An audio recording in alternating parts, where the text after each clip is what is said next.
Greetings, YouTubers. Oh, that's loud. Greetings, YouTubers. I hope you guys are having a wonderful, beautiful day. Um, I'm going to be redoing uh, the live stream I did last night because when I went back to skip through it and listen to how it sounded, was the audio proper? I feel like I was dragging through the conversation and it was extremely boring. And you know what I mean? So I was like, I have to redo this because even listening to it myself, I'm getting bored, even though the information was really good.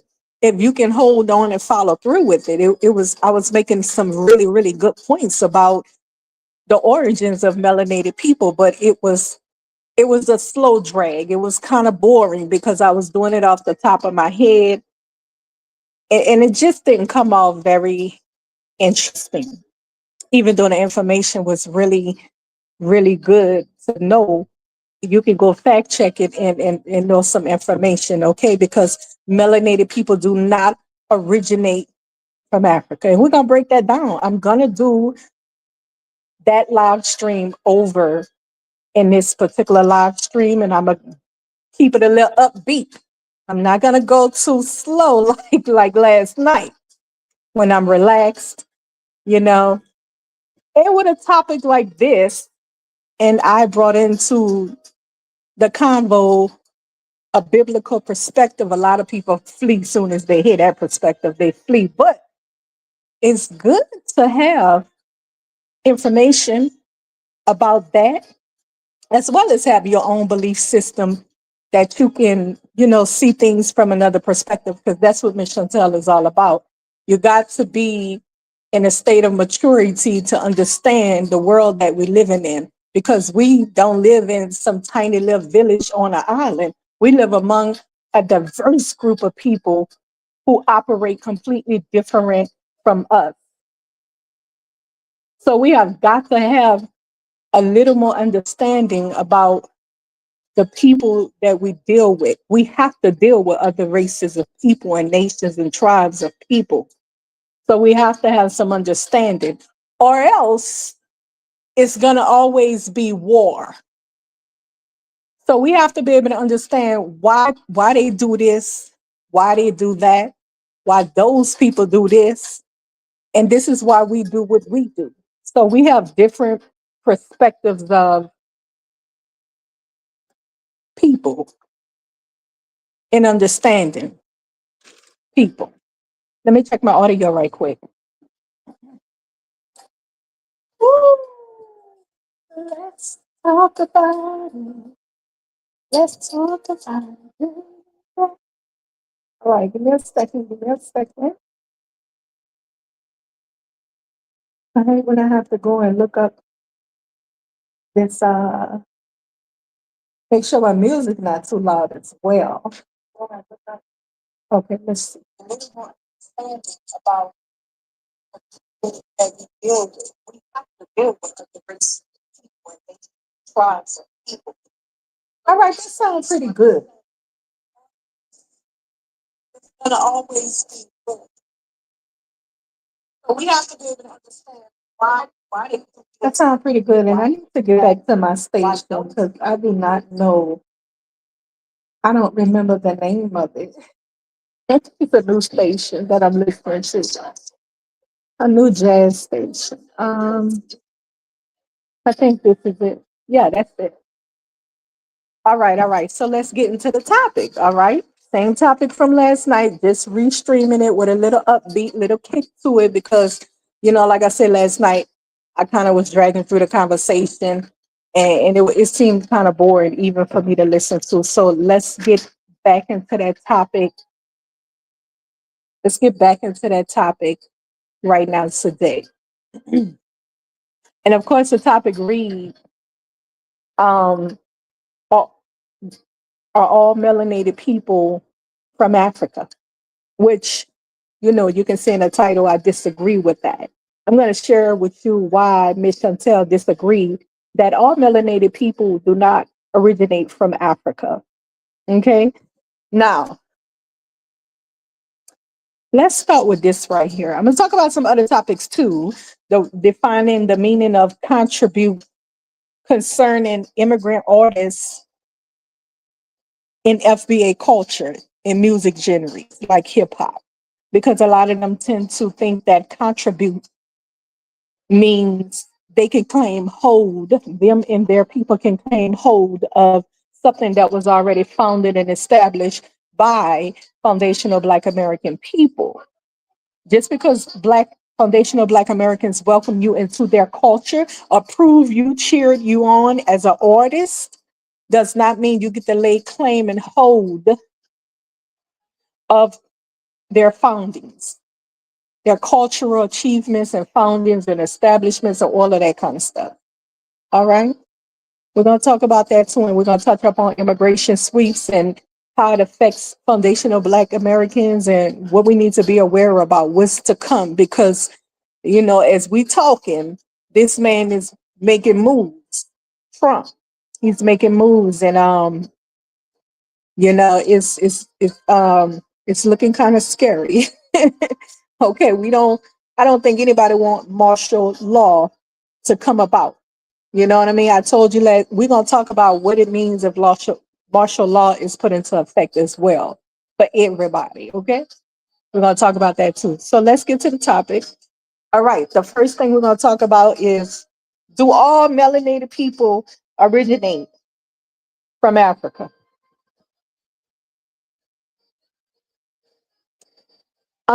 First of all, I'm gonna say this: we foundational Black Americans, we have an understanding of genetics a little bit more than Africans.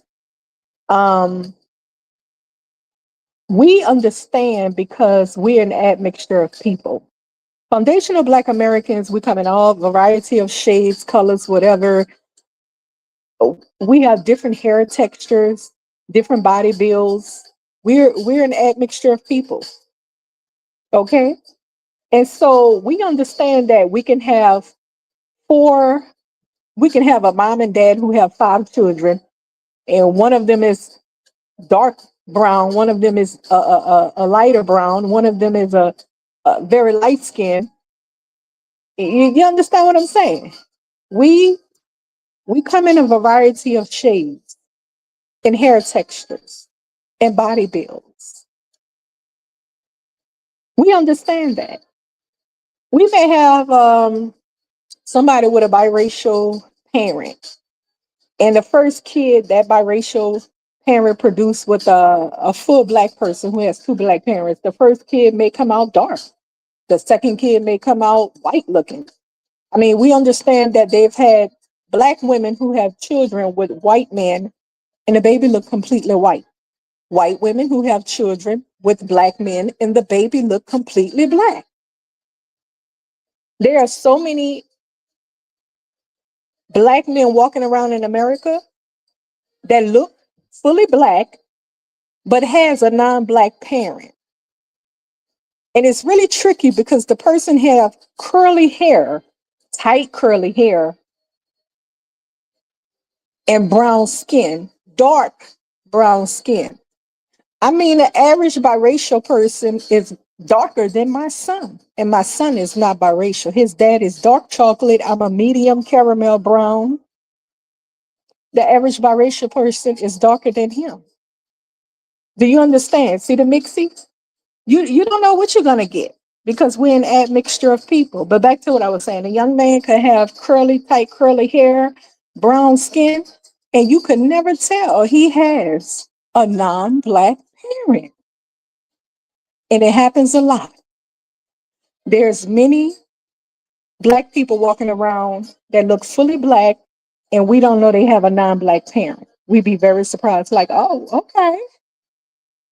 And then there's white looking people who has a Black parent, and you cannot tell. They can pass for a white person. And it's very hard for them when they be talking about their Black, people give them a hard time and be like, get lost. But they actually have a Black parent. No, not a biracial Black parent, a fully Black parent. So you don't know what you get when it comes to foundational Black Americans. Some of our people who were biracial back in the days, they were able to pass for white, some of them. Some of the children that was produced by slaves and the slave enslavers, when they buried those biracial kids, some of those kids could pass for white. And they would prep their children to marry into whiteness. So a lot of white people who families descent who can trace back during slavery, a lot of them have black lineage. Oh yes, they do. Many of them, because the enslavers were sleeping with the enslaved women. Much. I can't stress like to the thousandth degree much. Okay. And so this country has an admixture of people, period. The white people who want to pretend that they all white and just don't have any black or indigenous lineage, they're delusional. Black people, we know that we have all of those mixtures, European and indigenous, and some even African admixture. And indigenous people, they were enslaved first on the land. The very things that they did to African people in slavery, they did it to the indigenous groups of people here first. Yes, their women was great too and produced many white looking babies. And that is how come today you see a lot of the indigenous tribal people looking white. You can't tell that they've been whited out. Now let me explain something to you. I'm trying to stay on topic and not divert to anything else. So I think you get what I'm saying when I say that when it comes to, let me stay on FBA, Foundational Black Americans, when it comes to our children, we don't know if we're going to get a dark one, a brown one, or whatever. And that's even if both parents are black, because we have an admixture. Okay? That's how that goes. You can never look at somebody with your eyes and tell what race they are. You can never look at somebody with your eyes and say, you don't have a non-black parent or you don't have a non-white, non-white parent. You can never look and say that. You cannot classify people racially with your eyes. And we're going to talk about the defining of race and all that kind of stuff. All right. So that's the beginning of understanding how not America, understanding of how the white people go around the world classifying people with their eyes, racially classifying people based on what they think they seeing. They did it in Africa, they did it in America. And we're going to talk about that. So that's what I wanted to say first, that you can never look at somebody with your eyes and know what race they are. You could never look at them and know if, like I said, they had a young man that I knew of that has a non-black parent and he looked fully black. You can't even tell the man got a biracial parent. Okay? You cannot look at somebody and racially classify somebody with your eyes. That's stupidity. All right, moving along from there. Let's get into, are all melanated people from Africa? Listen, biblically, all the people started from Africa and were dispersed around the world from that point. That's where everybody's origin started, not just melanated people. There's other people of different complexion as well. Everybody's origin started in Africa. Now, let's talk about how they were dispersed around the four corners of the earth. That's what the Bible says. I'm bringing some biblical understanding to this because I'm biblical and that's where I get my understand this from, my teachings from. Okay, you might be different. Okay, but listen, in the Bible, the people went, the people got off of the ark after the flood. They got off of the ark, and the people grew in number. They began to have children because Noah's sons, his three sons, had wives, and they began to produce children and so forth like that. And the people spoke one language, the Bible say, and they moved as one people. So they stopped and they said, listen, rather than moving all around nomadic, nomadic, we gonna build a tower up right here in these plains, and we're gonna build a tower up to the heavens so we can become a great nation and stuff like that. So they began to build a tower up to the heavens, right? And God didn't like that. So God came down and say, oh, okay, no, these people speak one language and they move as one. They can do anything they put their mind to. Black people, foundation of Black Americans, unity equals power. Did you hear that? God say, because they speak one language and move as one, these people can do anything they imagine. They were going to be successful in building a tower to the heavens if God had not stopped them. But God did not want them to do that. Here's what he wanted. He came down and he put different tongues.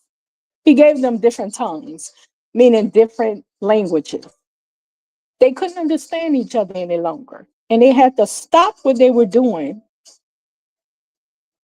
They couldn't complete it because they couldn't understand each other. And he goes on to say, he dispersed them to the four corners of the earth. He spread them out around the earth. Far, far, far, far around the earth. It's getting interesting. Hold on. He spread them around far around the earth. Those people were spread out to different regions of the landmass. Wherever they ended up, the environment, the climate, all of that will bring on their culture. That's how their culture going to develop, because what they eat in that area is going to determine, the region going to determine what kind of food they eat, how much clothing they need to wear. It may be so hot they don't wear but a, top or something, it might be so hot like that. Or it determines how they maintain their hair, how they, the region, the climate, all of that, what's available in that particular area determines how the people develop their culture and stuff like that. So that's how different cultures come about, different foods and cultures and things like that. So the people were dispersed to the four corners of the earth, very far from each other, to populate the earth. Yes, that was their job, to be fruitful and multiply, populate the earth is what God told us to do. All right. So the people begin to populate the earth, right? Here's a little twister. For you guys who may not believe in the Bible, you can chat GPT this and X this, and then you can go to the Bible and verify it if you really want to know if it's so. At one point, the earth was divided. Okay? When he dispersed them around the four corners of the earth was one big landmass. Yeah. All the seven continents was one big landmass. It wasn't seven continents. It was one big landmass. Okay?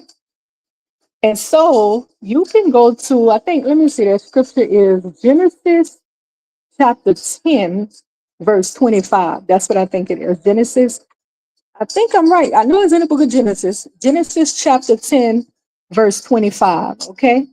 The earth was divided. Have you guys ever looked at the map of the seven continents? And you can clearly see that if you were to bring those continents together, they would fit together like a snug puzzle, like puzzle pieces. They would come together. That's because at one point, the earth was one big, gigantic landmass, and it divided. In the days of Peleg, the earth was divided. Now, earthquakes ain't nothing new. It was happening in biblical days too. The Bible talk about earthquakes. It happened in biblical times too. Okay. And so that's what happened. I believe it quaked, but it continued to slowly drift apart. I do believe that. All right. So these people knew that the history of the earth. They knew that the earth had quaked and the land mass had broken apart because the knowledge was an oral passing down to the descendants. Okay. People were aware that if we voyaged the open seas, we might come upon other land masses of people, not just other land masses, but other land masses with people on them. Because we know that at one point the earth was one big landmass that divided. So they knew when they were voyaging the open seas, they expected to come upon other land masses and likely other people. Remember, he dispersed all the people to the four corners of the earth. The people were spread all over. So when a landmass broke, had divided up and drifted apart, those people were still on the landmass. We don't know how it happened. It probably happened, you know, it was a real bad, it could have been a real bad earthquake, and then the land was split, and then it probably continued to slowly drift apart. Who knows? But it happened. Okay. So here's this. There's people spread all around the world. We call it the world, wherever they got the earth, wherever they have land masses considered a part of the world. Now, when people begin to voyage the open seas, like let's talk about pirates, matter of fact, let's bring that in right quick. Pirates was out there robbing people on the shores. I'm gonna say that the pirates came after people began to voyage the seas a lot in trading, because a lot of people voyage the seas to do trade. So I think pirates came in afterwards. But there were brave people because God made us brave people. There were brave people that voyaged the open seas. And we have to know that when they got out there in those boats that wasn't hell of a boats, but they were good enough to voyage the open seas. When they got out there, we have to know that they expected to come up on some type of land or some type of other people. It was something out there that they were looking for, hoping for. You understand what I'm saying? Um, because some of the continents very, very far from each other. You can't see them by looking across the water and be like, "Oh yeah, I see some land." No, it don't. It don't go like that. Okay, so we have that understanding how people were spread all around the world on these different continents. Some people may believe that people voyage the seas to get to those other land masses, but according to biblical scriptures, that's not so. How it was a lot of people on the earth when the earth divided at that point, because it was a lot of people. It was heavily populated by then. Everybody didn't run to one place and be like, that would have took too long. These people didn't have cars and horses like that, so everybody hop on and just run this way. No, it didn't go like that. When the earth divided, I'm sure some of them stayed right where they were, and those stayed on that side, and so forth like that. So we understand that these land masses hold other people. And I want you to think about that later. Just think about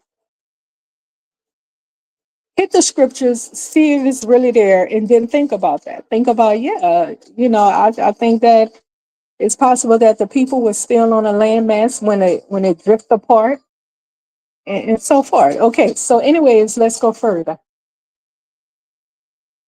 A lot of times when people voyage to open seas, I don't know if they were hoping to come up on people, which I believe they were, but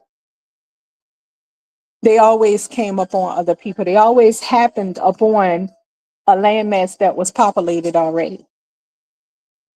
As Christopher Columbus claimed, they never heard of America or been this route, but they happened upon the landmass heading to India. There were already people here. When he went to the islands,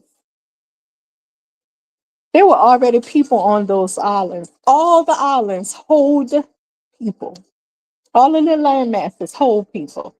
Over in Australia, there was already people there. Everywhere people touch down after coming up on another landmass, there were people on those landmasses already. Now let's talk about what kind of people. By the way, let's start in the north of America. When they got to the north of America, voyaging the open seas, well, yeah, they did voyage to North America open seas. Let me explain something to you. They happened upon some very, very, very dark skinned people with long, silky hair. And those people were called Eskimos. The original Eskimos, I don't know if they still have it available, but I mean, pull those pictures up. The original Eskimos were extremely dark skinned people with milky smooth skin textures and long silky hair textures. They were called Eskimos. They look white now because slavery and white people coming and doing what they do best. Um, then you had them come up on the landmass they call America today. And of course, they already had people here, like I said earlier. There were many different tribes of hold on, let me turn this down.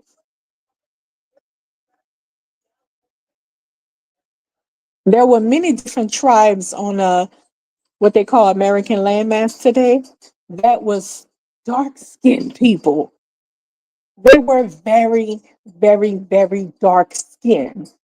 Y'all don't know the original native tribes. They all were very dark skinned people. They had no pale skin native tribes before the white tea people touched America, what they call America. All of those people were dark skinned people. When I say dark skin, I'm talking about deep dark with long, silky hair textures. Some of them had wide noses and some did not. All right. On the West Coast, a lot of those particular indigenous tribes had a different look because the Asians were voyaging the open seas, most definitely. You can see it in the people. You can see the Asian features in the people. Um, a lot of the ones on the West Coast, the native tribes on the West Coast, they had begun to intermix with other people, and it looked different. Okay. Um, every island that they happened upon, people happened upon and discovered other people. Those people were usually some type of variety of brown people, never pale people. Are you hearing what I'm saying? It was always some type of brown people. Brown people come in all types of shades of brown. They have all different type of hair textures. Every landmass that was touched by visitors or people who was looking for new land to settle in, they always happened upon brown people. These people were always brown. They may have had curly hair texture. They may have, the Aboriginals have what? Blonde hair textures with dark, deep, deep dark skin. They were very dark too in the beginning, before the white tea people. They were very dark skinned people and had blondish hair with a soft, straightish hair texture. All right. Let me explain to you again. Let me take it to the beginning. All the people were dispersed around the four corners of the earth, as I said earlier. All melanated people do not come from the landmass, what they call Africa today. All humans, origin, and in the Bible, humans were actually called Adams. All Adams begin in that area of Africa, the hub of Africa. Then they were dispersed to the four corners of the earth. They were melanated people, all kind of melanated people. I'm quite sure they had the pale people too. And we're going to talk about them later, somewhere down the line, because right now I'm talking about melanated people. Okay? And so let me say this right here. Here's a twister. Hear me clearly. Our God, if you believe in God, you know that He's a God of diversity. Is our God a God of diversity? Of course. I'm going to explain to you why. God created many different things, and the many different things that He created a variety of many different things. For instance, the food, the herbs that was made for humans to eat. It wasn't one kind of herb. It was many different kinds of herbs. The food that grow from the ground, the veggies that grow from the ground. He made many different kinds of trees that grow different fruits. He made many different kinds of flowers and plants. There's so many different kinds of flowers and plants. He made many different kinds of sand. They got black sand, they got the brownish sand, they got white sand beaches. He made many different kinds of wild cats, lions and cheetahs and panthers. He made many different kinds of wolves. Dogs descend from wolves. All kind of animals descend from the wolf pack, like dogs and hyenas. He made many different kinds of them, four-legged, wolf-looking animals, coyotes, all that. He made many different kinds of birds, what the Bible called fowls. We call them birds. He made many different kinds of them. He made many different kinds of snakes, many different kinds of kettles, many different kinds of elephants. Yes, they got different kinds of elephants. Many different kinds of penguins, different kinds of sharks, different kinds of fish, different kinds of crabs, different kinds of turtles. Do you see where I'm going with this? I hope you're understanding what I'm saying. For everything God created, He created a different kind of that created thing. Hold on, let me say this. He created many different kinds of atoms. Remember I said earlier that humans were actually called atoms? And then, people began to say human being. He created many different kinds of atoms, humans. Listen, He created us brown, pale, in between that complexion, different type of hair textures. We got tight curly hair. Some of us have loose curls. Some of us have straight hair. Some have silky. Some have baby texture, fine baby soft texture hair. And no, tight curly hair is not just from brown people. Mm-mm. It's not just found in brown people. Brown people have different type of hair texture. All the brown people that I mentioned that was spread around the world on these different continents, a lot of them, some of them had straight hair, some of them had curly hair, Some of them had fine silky hair. Some like in what they call Africa today, they had curly hair, tight curly hair. Okay. Um, yeah, yeah. Some of the pale people, like Mexicans got a wavy type hair, a deep wavy hair, right? The Asians got like a stiff silky hair, like you move it and it flip right back into place. It's different hair textures. White people have a soft baby texture. Um, yeah. So see, he also made our bodies different. Some of us are very tall people and strong, tall and strong people. No, all melanated people aren't tall and strong. It's not just for one group, okay? They got tall, strong, pale people, pale groups out here. Okay, so he made some groups tall and strong. He made some short and stout.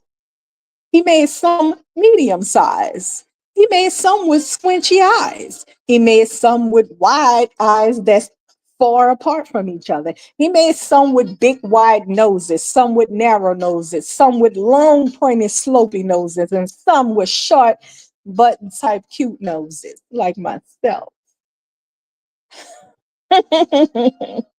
Oh, we got Queen Nubia in the chat. Welcome to the room. She says he made many different things, but was this little dollar sign thing. I gotta get rid of this. But was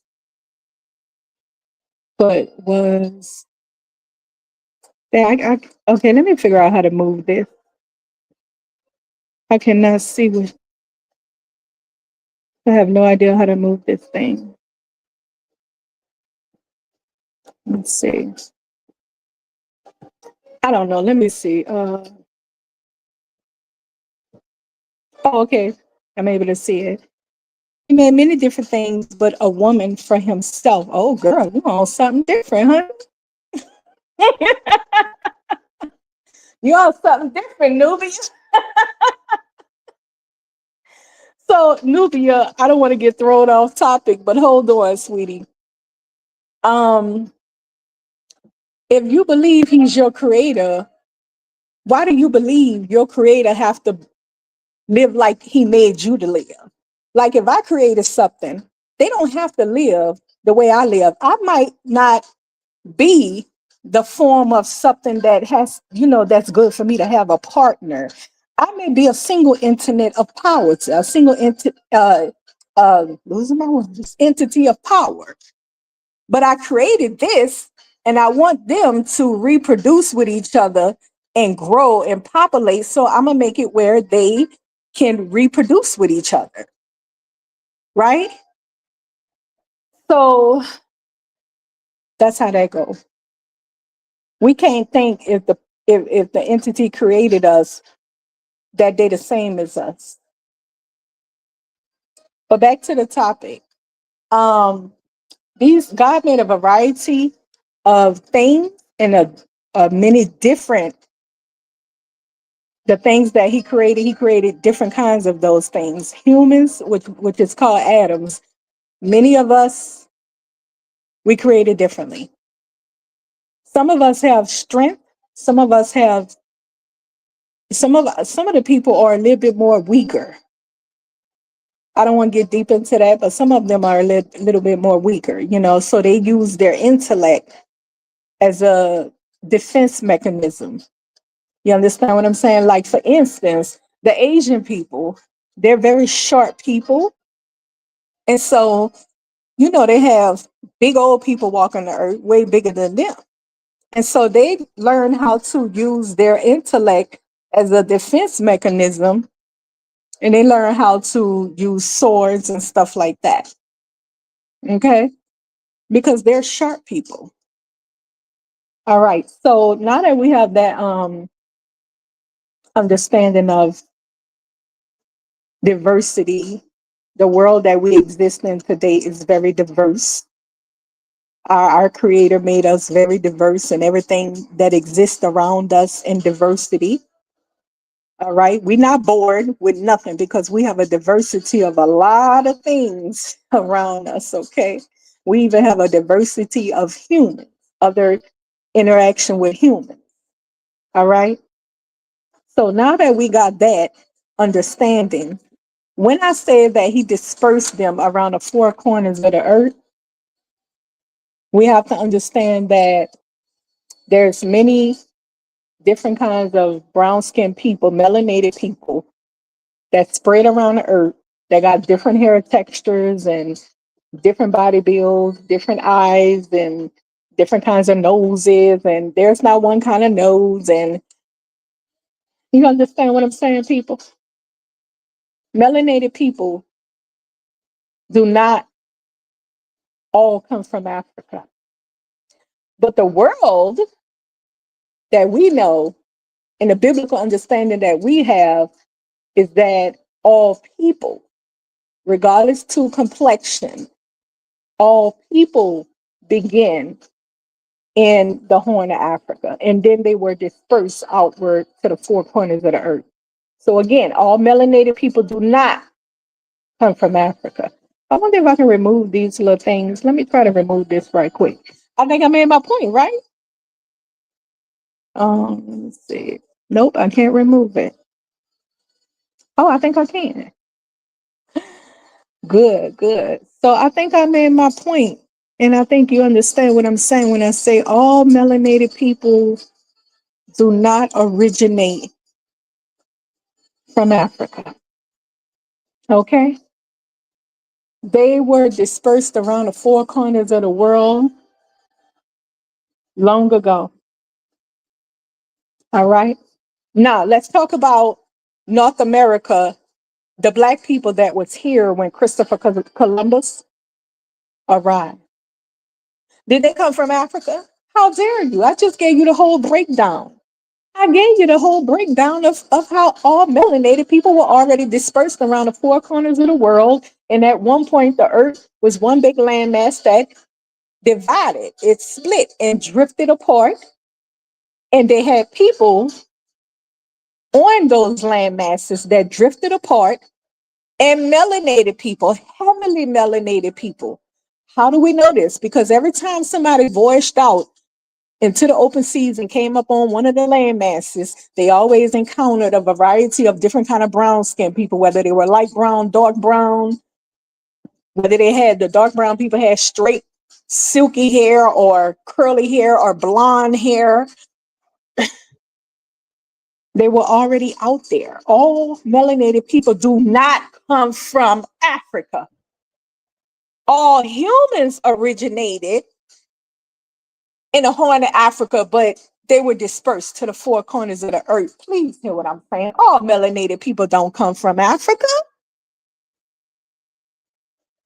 All right. All melanated people ain't the same people.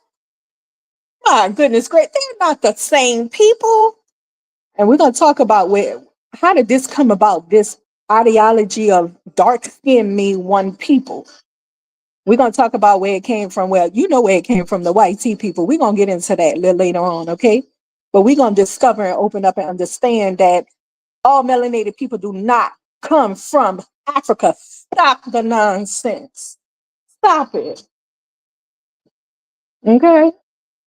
Listen, let's go into, as I was speaking about earlier, the Eskimos. If you guys go find do some research and look up the original Eskimos, you're going to find that they were extremely dark, deep, deep, dark people with very long, silky, fine hair, broad noses that was kind of pointy. You know, it was wide, but still had that pointed slope type of nose. Okay. Um, Baby, I don't think they had. Ooh, no, I don't.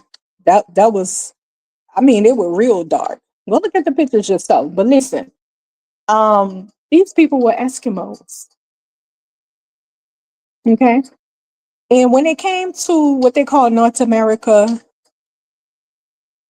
they encountered other nations of people already here. These people were not Um, it was just a bunch of tribes, territorial type of tribes, just like they were in Africa, just a bunch of tribes all over the place. And, you had your little tribal territory that nobody couldn't come in unless you felt they were invading you. You know what I mean? So they encountered the dark skinned people here with long, silky, straight hair. And like I said, on the West Coast, some of those native tribes had mixture to them because of the Asian voyagers that settled there and became a mixture with those people. So a lot of times when people moved around like that and they settled about, sometimes they would intermarry, intermix with other groups to form a bigger group, an alliance with another people, to make themselves bigger, a bigger tribe of people and better protected. You don't want to be a small tribe back in those days. You wouldn't want that. You're liable to get everything snatched up from you. You know what I'm saying? Hold on. Mm-mm-mm. Y'all know back in the days they used to push that. The Europeans mainly, they used to push, I want sons. Sons. Everything was having sons because the more men, the more protection, the more protected you are. Your kingdom is stronger. So the native people that was here were not just one kind of people. They had people that came and settled here and mixed with some of the native tribal people here. We're not going to talk about they came from Africa because they got brown skin. That's nonsense. They were already here. They were already around all of the earth. They were already in on all those islands that you see out there. No, that did not come from no. Uh, okay, hold on. Let's stop right here a minute. So when they got to those islands, like you know, the Caribbeans and stuff, they already had those, what they call those Indians, Tiana or whatever, Tiano people. So you think they voyaged the open seas and got there? No, baby, them people was already there. You think the Aboriginals voyaged the open seas from Africa and got there? No, baby, them people was already there. Them people had been dispersed around the globe of the earth, four corners of the earth, not globe, but four corners of the earth, way before the earth even divided and drifted apart. Cut it out. Well, how did they get there? On a raft? On what kind of boat they built? We're talking about a people that wasn't like a real strong kingdom.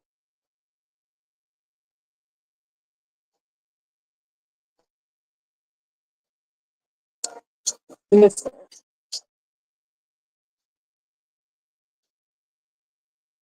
um,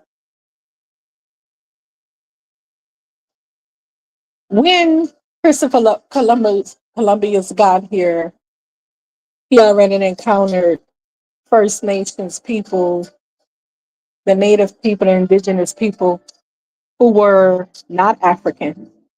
They were very deep, heavily melanated, dark skinned people with long silky hair, and they were not African. Africans aren't the only ones with wide noses. You haven't noticed? They got people with wide noses all through Central America. And they are not Afro descendants, by the way, from slavery. No, they have no Afro in them.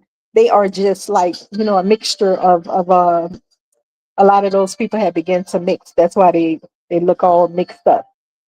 But some of those people have wide noses, wider than my nose. My nose is not even wide. Okay. So wide noses is just not an African trait. Now, I believe big lips are, we usually can say, yeah, big lips, yeah, yeah. Um, so that's what my point is. You cannot say that um all melanated people originated from Africa.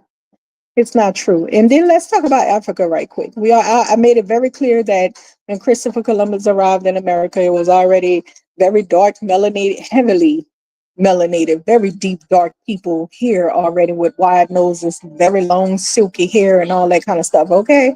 They were already here, from the Eskimos to the Southern, what they call America today, to Southern American tribes, from the East Coast to the West Coast. All those people were already here, and they were a variety of brown people with a variety of hair textures, a variety of nose shapes, a variety of body builds. They did not come from Africa just because they melanated. What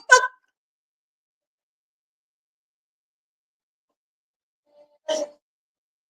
Middle Easterners were melanated as well, a variety of brown. But I don't hear Africans talking about they come from Africa.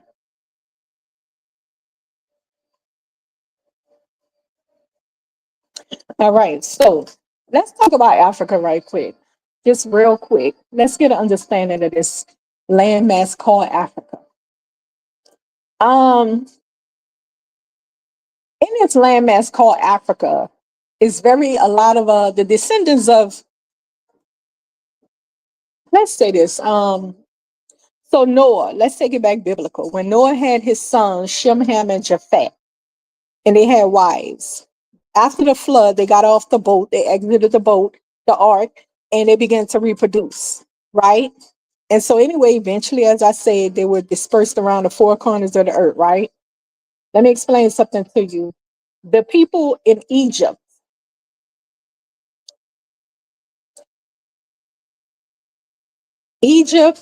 Ethiopia, Sudan, all of those people were the children of Ham, Noah's son Ham, who was the father of Canaan, which they call African people. Canaanites are African people, right?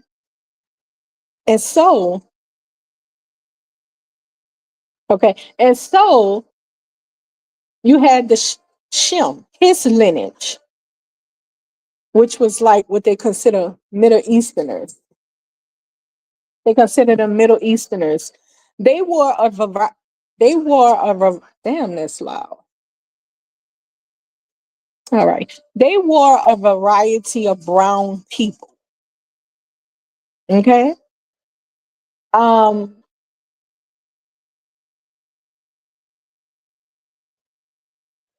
Shem people was like Middle Easterners, the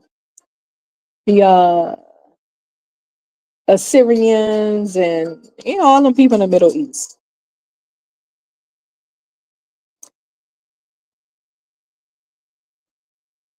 Shem lineage of people also was um the Hebrew people. The Hebrew people were from the Shem lineage as well. That's Abraham, the Hebrew, right?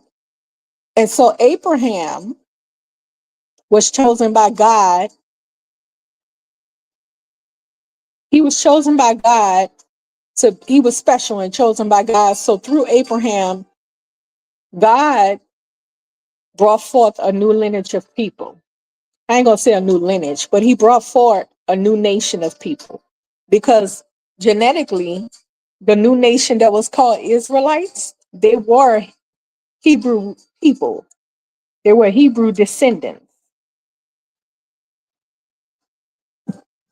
And then God brought forth from Abraham, he said, your lineage is going to become the Israelite people. Even though they were Hebrew, they were a new nation known as Israelites by God. In the Bible, they were never identified. The Israelites were never identified as Hebrew. But we do understand they didn't believe in mixing with a whole lot of other groups. Every time one of their children wanted a wife, it was time to wife up. They went back to the Hebrew people, Abraham's lineage of people, to get a wife. We know one of the sons married outside that the parents wasn't pleased with it. But every time they wanted to marry their children, they went and got a wife from the Hebrew lineage. So genetically, they were Hebrews, but culturally, God created a new nation of people from the Hebrew Abraham. And they were never identified as Hebrews. Respect that. You know how some of those West Africans, and it's mainly West Africans, we're going to talk about that too. We're going to specify which Africans is harassing foundational Black Americans, talking about we got to identify as them, which we don't got to do a dang on thing. And we not going to identify as no African, because that's not what we are.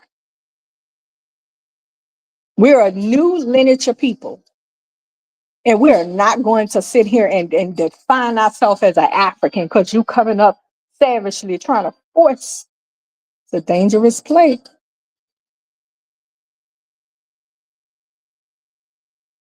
We're not the same. Okay? Just like the Israelites descended from the Hebrews, they were no longer Hebrews and they were never referred to as Hebrew people ever throughout the Bible. Their ancestor, Abraham, was referred to as Hebrew, not his descendants. All right? And the point I'm making with that is to say,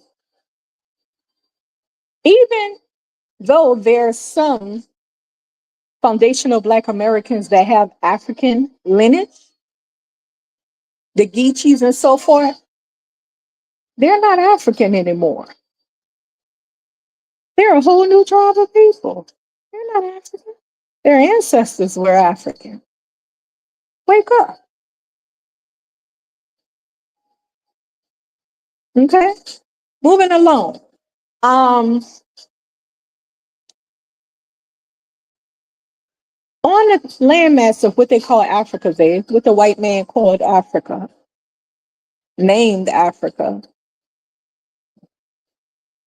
the Egyptians, the Kushites, which was Ethiopians, the Sudanese people, the people of Sudan, all of them, and the other brown melanated people, which was the Israelites, Hebrews, they never identified as the same people. They were all heavily melanated people. I'm going to tell you how we know this. They were all heavily melanated people on the landmass of Africa, biblical days now. But they never identify as one and the same. They never identify as one people. Remember, I told you about the story of the Bible story called Tower of Babel? God did not want them to be one people. He divided them. He gave them different tongues, different languages, and dispersed them around the four corners of earth. He did not want them to be one people. All right, back to what I was saying. So the Egyptians, the people of Sudan, the Cushites, the Ethiopians, they were Cushites. The Israelites, the Hebrews, they were all heavily melanated people. I'm going to prove this to you in a second. They were all heavily melanated people. This biblical days, and those people never saw each other as one, as I said earlier, just because they shared a common skin complexion. That's idiocy to think such a thing. That is what white tea people brought. That's their ideology, classifying people to do whatever. They want to rule the world. That's how they classify people, group the people up. We're going to talk about what they did in Africa now, how they effed everything up in Africa. So listen, those people never, the Egyptians and so forth, the Israelites, different peoples, they never identified as one, right? Based on their heavy melanated skin complexion. Fast forward, you have heavily melanated people all over Africa. They were living territorially, just like here on the landmass of North America. They were living not in countries. There wasn't no such thing as countries before the white tea people touched it. It was just a bunch of different tribes and kingdoms tribes that became great and strong as kingdoms and empires living on different parts of the landmass. And they had their little areas mapped out. Like, don't come in this area unless you're going, you know what I'm saying? Because you invade. Nah, you coming too close. So there were many, many different heavily melanated people all around the landmass of what they call Africa. Those people never saw each other as the same people. All they had in common was their skin was they had heavy melanin. I mean, they were heavily melanated. That don't mean anything. And in their eyes, they probably thought everybody in the world was heavily melanated, which was a normal thing, right? They didn't define themselves as we're one based on our skin complexion.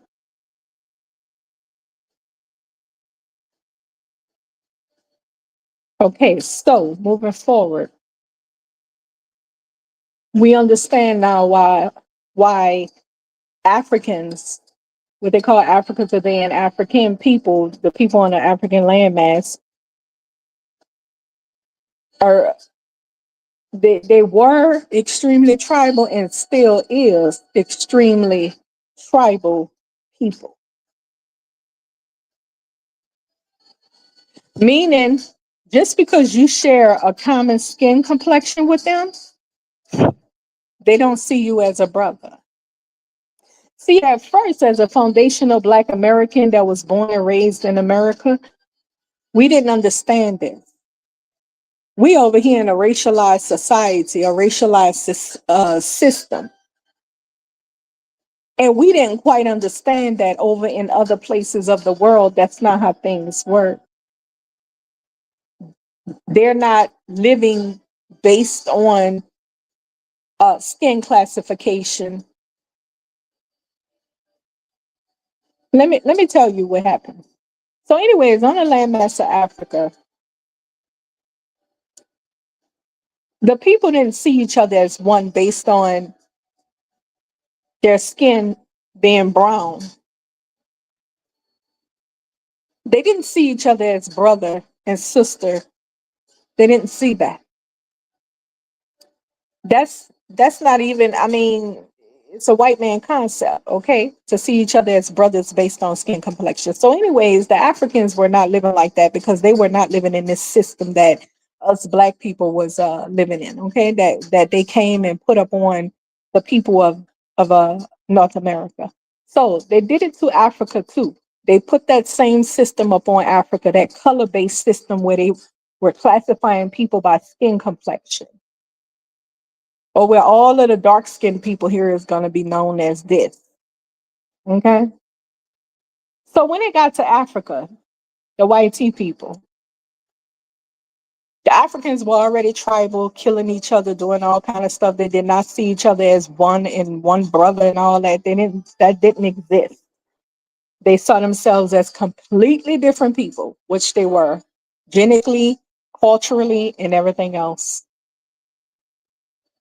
And so when the white tea people got there, the white tea people, um, after all the slave selling and all that kind of stuff, they allowed these white people to, I say allow, because if you didn't kick ass and get them up out of there in the first place, you welcomed them in to sell slaves with them and all that. You probably had some buddy thing going on with them.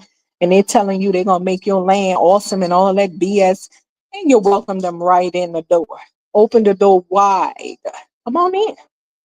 Anyways, the white tea people ended up carving up Africa, all of Africa, into different countries and going and get their people saying, come on, we can claim this land. So you had different type of Europeans that claimed different parts of Africa and carved it up into different territorial countries. They made the African tribal territorial land into countries. They turned it into countries by carving it up. Okay, from here to here, This is going to be known as Nigeria. And here they didn't map in one area tribes that hated each other. And next thing you know, one second. Next thing you know, you're wondering why the people can't get along. They started killing each other because you didn't boxed in one area, calling it a country, with tribes that hated each other. And that's why you had a whole lot of killing in African countries that white people put on them, the country stuff, because those people were already longtime tribal enemies. That's why in particular countries, they still tribal with each other. They still can't get along with each other and so forth like that. It's very hard, a hard thing to even, we talking Africans are still operating under a YT people system because that's not how their mindset is structured to operate as a country because they're tribal. And you done bunched all of these people in one landmass talking about you're all Nigerian. We're going to make you speak one language. So they made like English the official language, right? But they still all speak their little tribal tongues and stuff. They still all hold to their little tribal cultures and they still war with each other, especially when political time when they can get money, they want their tribe to win. And that's how that came about. They still don't see each other as one like that.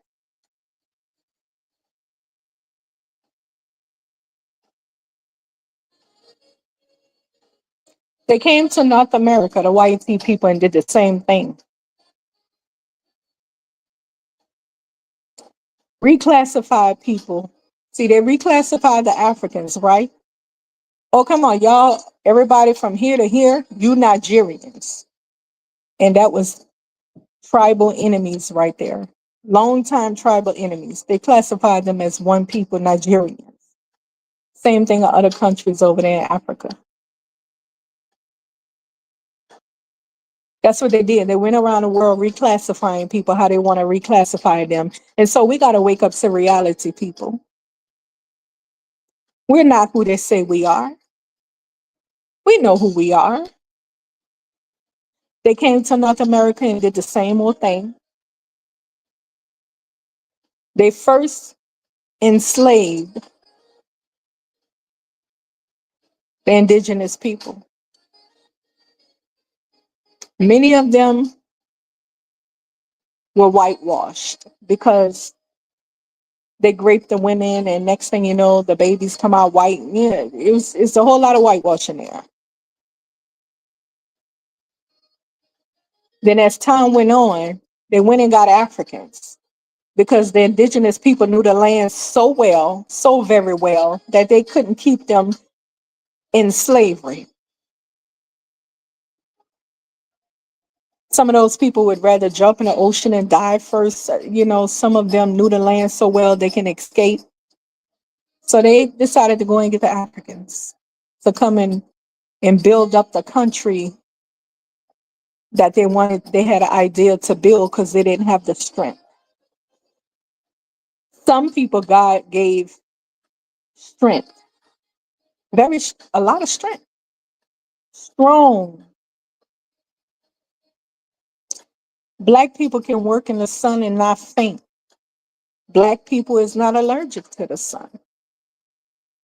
White tea people, you know, they get sun damage. Their skin, if they're in the sun too long, their skin turn crab red, like a red lobster, bust open and ooze out. No, I'm not kidding. I ain't criticizing. No, this is real. That's a real thing. Black people don't need protection from the sun. They can work in the sun for hours upon hours upon hours. The least that'll happen is they faint. Even if their skin turned darker, eventually it's going to turn back to its original color. So see, God made us different. So they went and got the Africans and brought the Africans to America to build their idea of what they sing for their country. Not their country, but the country they stole. And so as time went on, they ended up, the Africans that was brought here among people that was already here that was black, that was melanated. The Africans that was brought here began to hide out in tribal nations and form alliances to fight off the white people. And so as time went on, even to the point of I ain't gonna call it reparations, to the point of them giving land to the indigenous people. They didn't want to give up the land. So they only wanted to give a little bit. So rather than giving it up to all the people that was full blood indigenous people, they just marked them off as African. Now, in my personal opinion, I don't believe either that they had no millions upon millions of Africans here. I don't believe that at all. I believe that it was probably less than a million. I think it was way less than a million. Um, in other countries that they transported Africans to, that was sold by other Africans to Europeans, they transported them to South America, the Caribbeans, and all of that kind of stuff, in large numbers. But when they got to America, which was one of the last places they went to bring slaves to, it wasn't a whole lot of them that was brought here. I don't believe so. And so, um, those people were stripped of anything, all their practices, identity, their tongue, their native tongue. They were stripped of that, and they bared the white man's children plenty. Their descendants were no longer African, but biracial children who continued to mix with indigenous people as well. And that is how you got the formation of foundational Black Americans. Yes, we have been called Negro people. We have been called, some of us have African ancestry, some of us have a mixture of African and indigenous ancestry, but you know, some of us definitely, most of us have YT people in the ancestry as well. Okay. And so we're not YT people, we're not African people. Okay. We're an admixture of people. We're an admixture of people. Some people may say they don't have any admixture. I don't quite, it's possible. That is possible. But for me, I'm gonna say we're an admixture of people. We know that not only um we know that a lot of the indigenous tribes were um whitewashed as well. That's how come, they began to look white, just like a lot of the descendants of indigenous and African slaves, their children began to look white as well.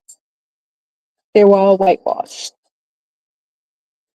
complexion wise, okay? Because originally they were all deep, dark, heavily melanated people that after the white tea people came, they were no longer heavily melanated people. That's what I'm saying. Okay. All right. There you have it. I think I made my point. I think I made my point that it is The ideology of identifying ourselves as one people based on skin complexion is YT people ideology. You know, they pronounce that word ideology, right? I say ideology though. Listen, it is the YT people ideology to say that we're one people based on having the same skin complexion. It is just pure ignorance to say that all melanated people come from Africa, that there were no melanated people in other parts of the world. They all migrated out of Africa to all different parts of the world. What? What? No, baby. I don't know what your beliefs are, but if you believe in the Bible, I know you don't believe in that. That all melanated people voyaged to open seas on the little raft boats to islands so far away, so far away. I don't know how long it would take on a raft to get them and their families to get way to those islands. I mean, pitch dark at night because there wasn't no flashlights back then. Come on, let's think. It wasn't no flashlights back then. In the pitch dark on small boats in the open ocean with your children and elders and all of that to get to the sweetie, the landmass was far, far, far. You know how far it is right now today, right? I'll tell you, I think it slowly continued to drift and drift and drift. That's how come it's this thus far today. I think when it originally happened, when the earth was originally divided, it quaked a little bit, and then it slowly over time continues to drift apart. But listen, those people were already on the landmass when the landmasses drift apart. That's my belief according to the Bible. They were already on the landmass. Those people didn't voyage to open seas, pitch dark at night on little rafty type boats to go all the way to nowhere land. They didn't know if they had more land out there. It wasn't quite sure. So we know that's a lie. We know that those people didn't do such stupidity, put their children and elders and themselves in a line of danger like that. Hoping to find land? No, no, baby. See, when the white people and the other people began to voyage the sea, they had a little bit more, their boats and stuff were a little bit more manageable to, they had the little sailing things and stuff. They knew how to control the boats more and all that kind of stuff. Stockpile food on there, all that old kind of stuff like that. And it was bigger boats.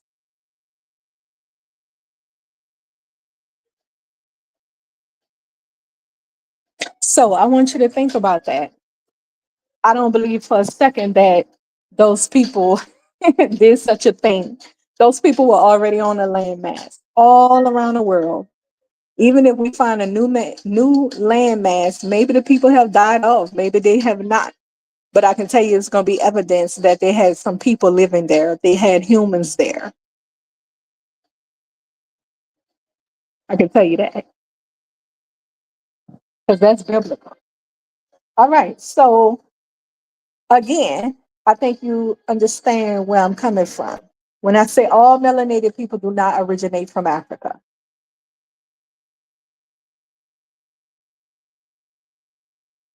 Okay. Um, they were already dispersed around the world in the beginning when they got off of the ark. They were already dispersed around the world. And I've explained to you that when God created the atoms, when God created everything, he created a variety of everything, a variety of flowers, trees, sands, wild cats, wolves, birds, which the Bible called fowls, snakes, cattle, elephants, different kind of penguins, different kind of sharks, crab, fish, turtle, different kind of atoms, humans. I've explained to you that the atoms, the humans, we have different hair textures, different skin tones, different nose sizes, different eyes, different body builds. Some of us were made short, stubby, some tall and strong, different levels of strength. Some are weakish, some are very strong in strength. Okay.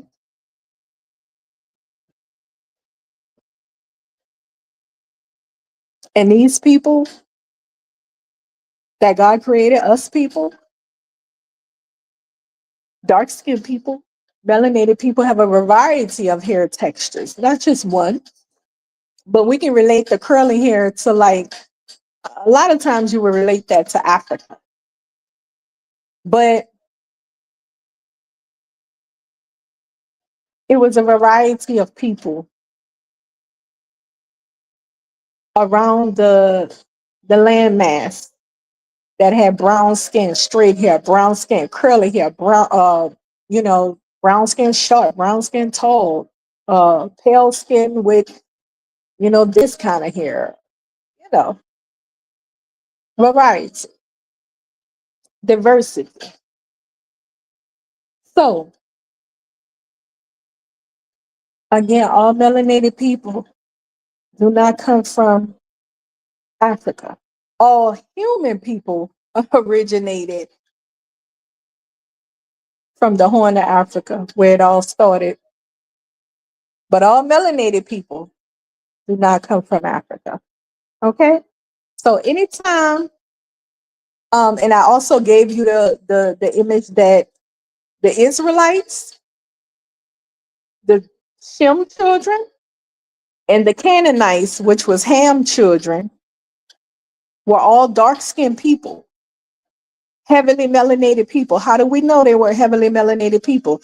The Cushites, which was Ham's descendants, Cushites, which is Ethiopians and Sudan, the people of Sudan and Egypt and so forth. And then you had the Hebrews and the Israelites, the people of Eber. All of them were heavily melanated people. And how do you know that, Chantell? Let me tell you how I know that. Because in the Bible, when Joseph, who was an Israelite, now remember, Israelites is of the Middle East. When Joseph, who was an Israelite, the Israelites descended from the Hebrew people, Abraham the Hebrew, his descendants were called Israelites. When Joseph's brothers became jealous of him because his daddy liked him more out of all of his sons, his 12 sons, his daddy liked him more. His brothers, older brothers, became very, very jealous of him. And you know what they did? They sold him into slavery. Those people that sold him to, they took him to Egypt, where the Egyptians are heavily melanated people, right? They took him to Egypt, and you know what they did? They sold him to the Egyptians, the people of Egypt, the guard who worked the Egyptian prison or whatever. They sold him to him. And as time went on, Joseph became the right hand man of the king Pharaoh, you know. And so I don't know if y'all ever read about the heavily melanated pharaohs, but you might want to check it out. Anyways, Joseph, he became the right hand man of the king because he could translate, interpret dreams, and he interpreted the king's pharaoh dreams, and Pharaoh made him the right hand man and so forth like that because he believed he was truly of God. You know what I mean?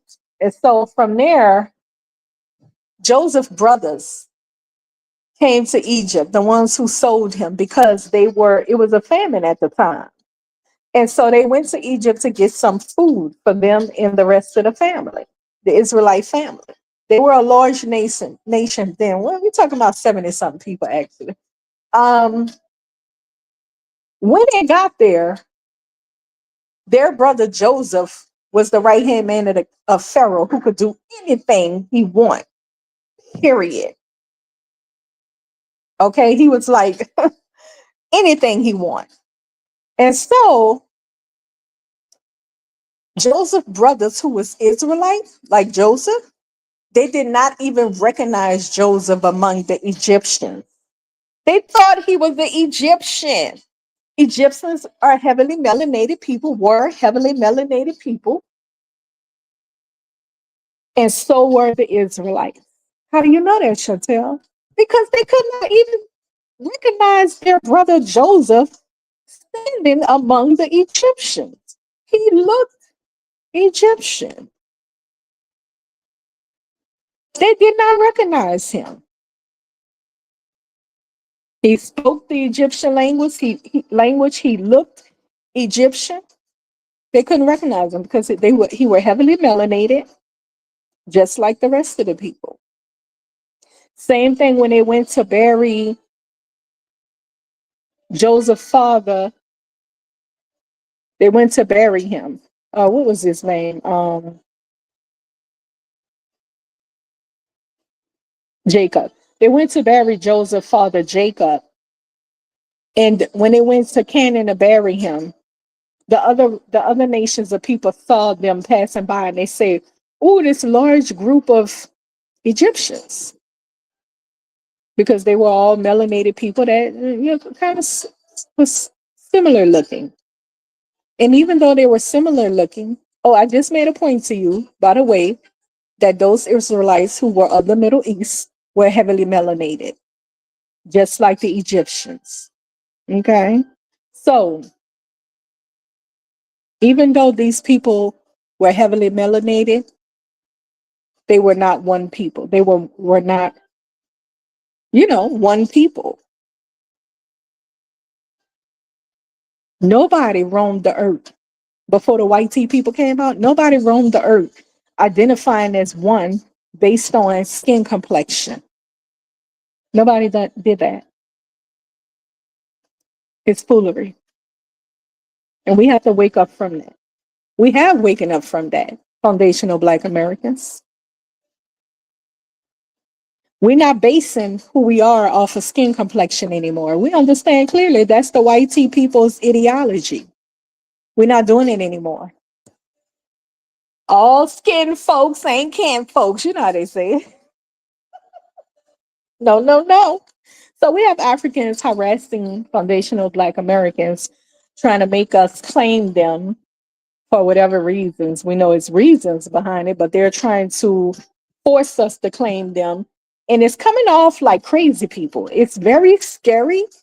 It really is these people are paid agents to do these things, harass us and stuff. And it's very scary. It is very scary and it's threatening to harass. They'll say, we're not doing nothing. Well, you better check your people and yourself. Keep on telling us about we African. And we have stated clearly, we ain't no African. We're an admixture of people. We're a whole new tribe of people. Now back the F all. And they're just not hearing. What do you do when people is not hearing you clearly? That's a threat. So anyways, let's move on. I think I proved my point. I think I made it clear. I didn't sound like I was sleeping when I made the point. Like the last stream I did, it kind of dragged. I was like, I didn't get my point. I couldn't even listen to it. I was like, no, let me redo that. So I think I made my point when I say that all melanated people do not come from Africa.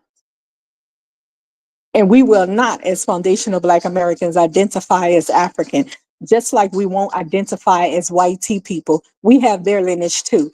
I'm quite sure if we do a family tree, we'll be able to trace our lineage into, many of us, like myself, into indigenous tribes and Creole for me, and European. But none of us can trace our lineage back to Africa. Maybe those Geechee people, I don't know.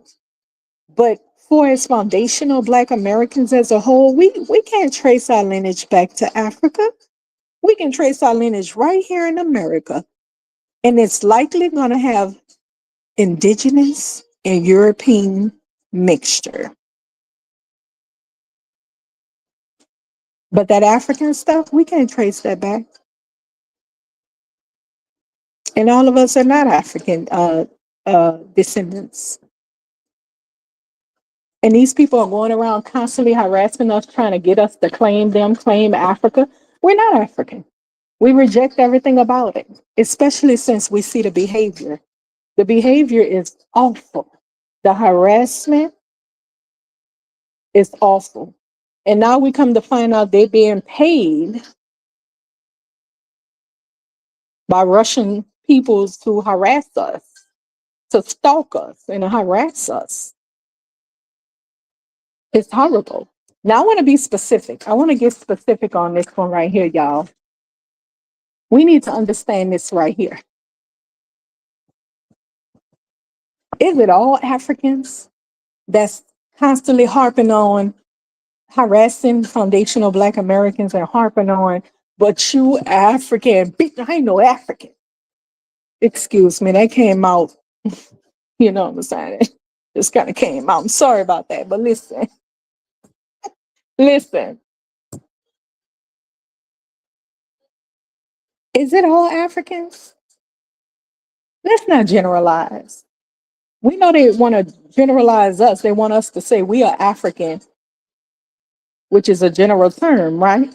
But when we generalize them and say you Africans, they quick to say, well, excuse me, but there's 54 countries in Africa and thousands of African languages and tribes. So you need to stop generalizing. But they in turn, out the very same mouth, they will tell us that we African. What the fuck? You just told us not to generalize you as an African. You're different. So you turn and tell us that we African? Well, what kind of African are we, baby? You say it's so many different thousands of you. What kind of African are we? How do you know that we are your kind of African or that kind of African? Baby, how would you know? Who are you, sweetheart, to come and tell somebody who they are? Go sit your ass down and build something. We're not Africans, period. We know that the Geechee people, we know they got that. We know that some people definitely have African lineage down the lineage line, but for the most part, they're still not African anymore. Their ancestors were African. Moving along, we're not African. We're foundational Black Americans, and we're proud to be foundational Black Americans. You can take yourselves and go harass other Africans on a continent who cannot stand your guts and tell them to identify as you.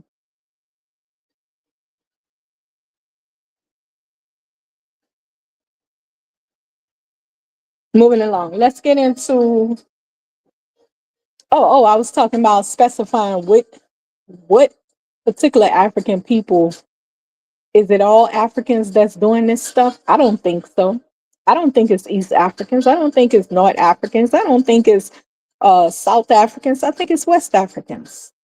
They're a particular group of people, Africans, that's harassing foundational Black Americans in this country. They are the particular people that is harassing foundational Black Americans in this country, West Africans. It is not all Africans, it's West Africans.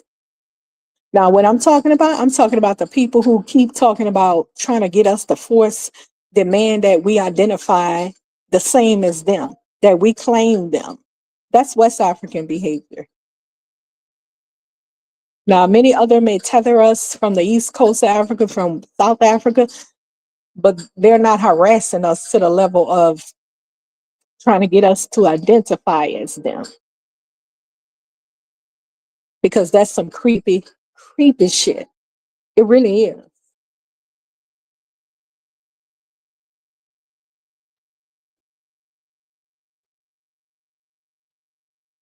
Moving along.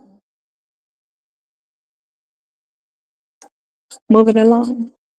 Let's talk about defining the word contribute. Because there is some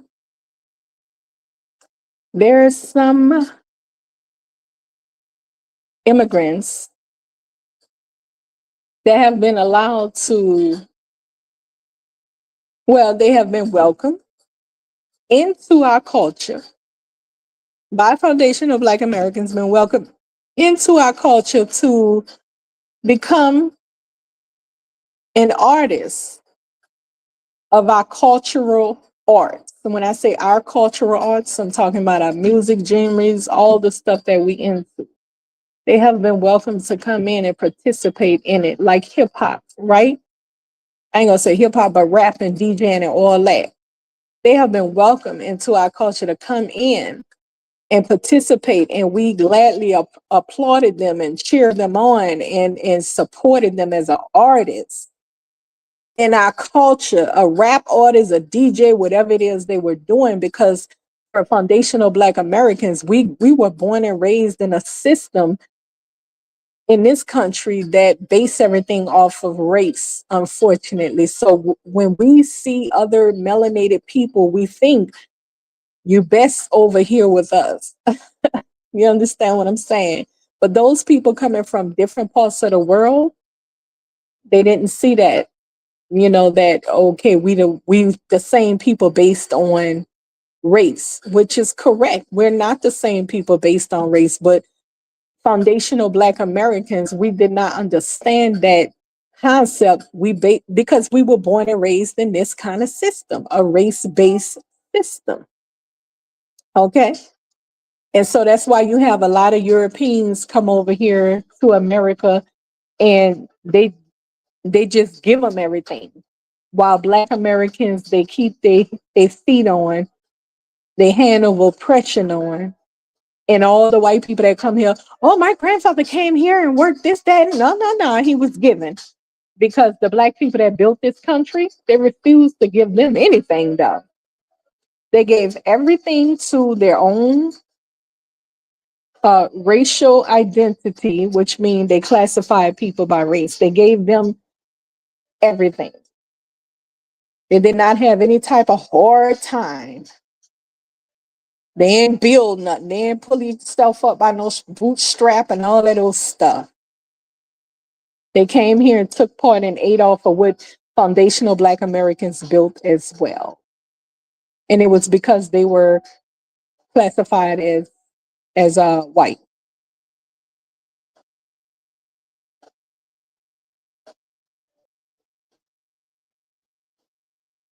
So we grew up in that kind of system. And so we learned to accept people who were heavily melanated, to accept them as one of us, because in this country, if you want to get by, operate, and get along and get ahead, you got to understand the system that you're in. And we understood the system of hatred very well, discrimination and hatred very well. Foreigners did not. But when they came here, they didn't share our understanding, which, you know, we're one based on skin complexion. They didn't see it like that, and that's correct. We're not one based on skin complexion. So they booted us up and snub their noses at us and say, oh, I'm better than them. But we don't want to talk about what they were like in their home countries where they come from, because no, it was not people that was wealthy coming to America anymore at that point. It was people that was just given visas and overstaying visas and building families here for 25, 40 years illegally. Okay. So those people did not mix and mingle with us like that. They separated from us and snubbed us up. And, you know, now fast forward, we're to a point where this administration, we try to get the people to understand that it's best to work together. But because we were raised in this type of race-based society, but they didn't understand that concept. And unfortunately, we didn't understand outside of America. That's not how it go as well, you know. So, anyways,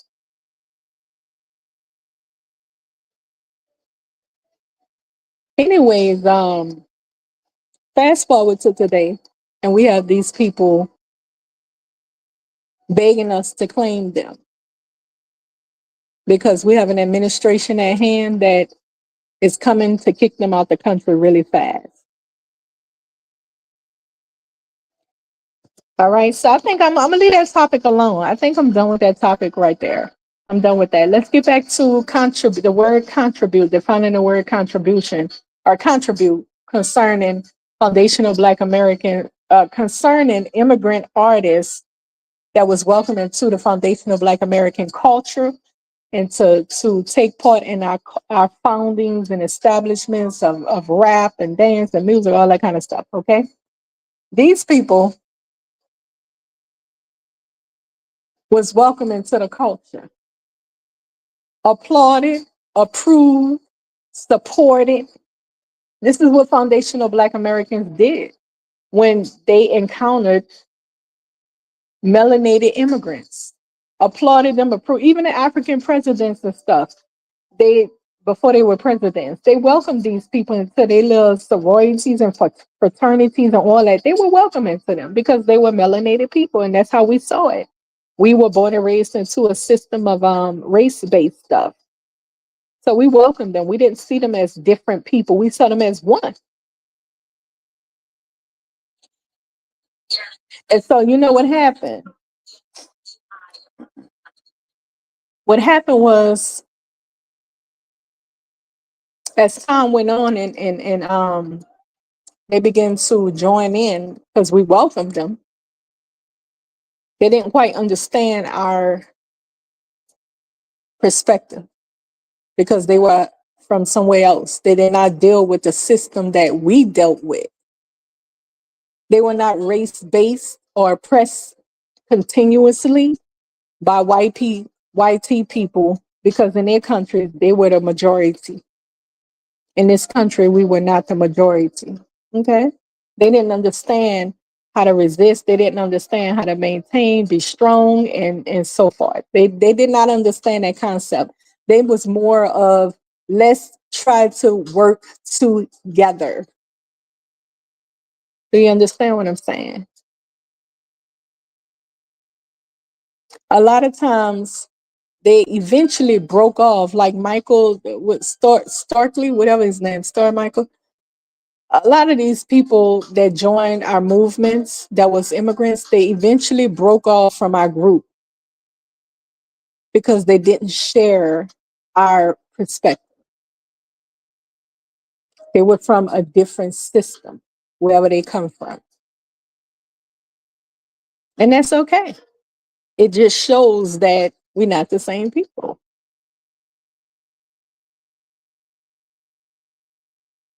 So, anyways, we welcome them in happily, joyfully. Brother, sister, we welcome them in. And nobody paid homage. They just took and ate and claimed it as theirs.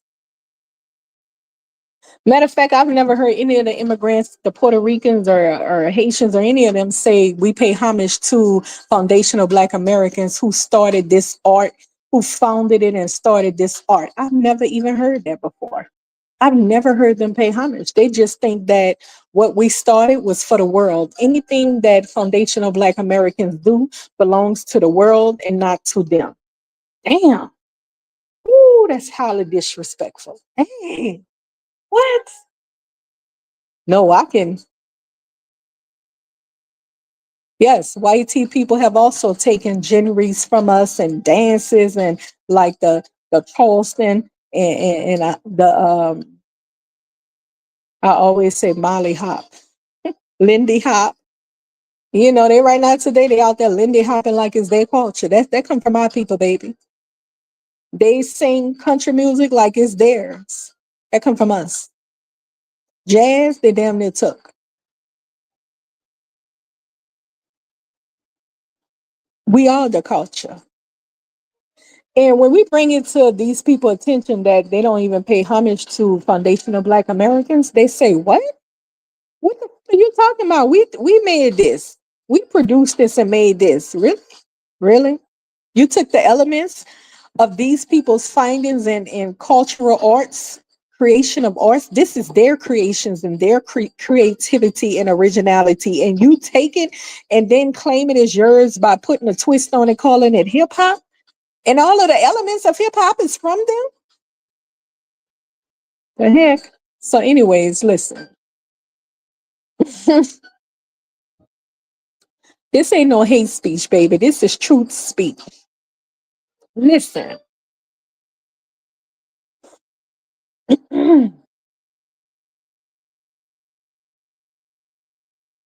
So I heard on a stream a guy, an immigrant guy, he wanted to say that Because we acknowledge that they came, we allowed them to come in and contribute. We allowed them to join in, supported them in their art, in our cultural. I mean, in our culture, we welcome you in, supported your art, supported you in the growth of your art,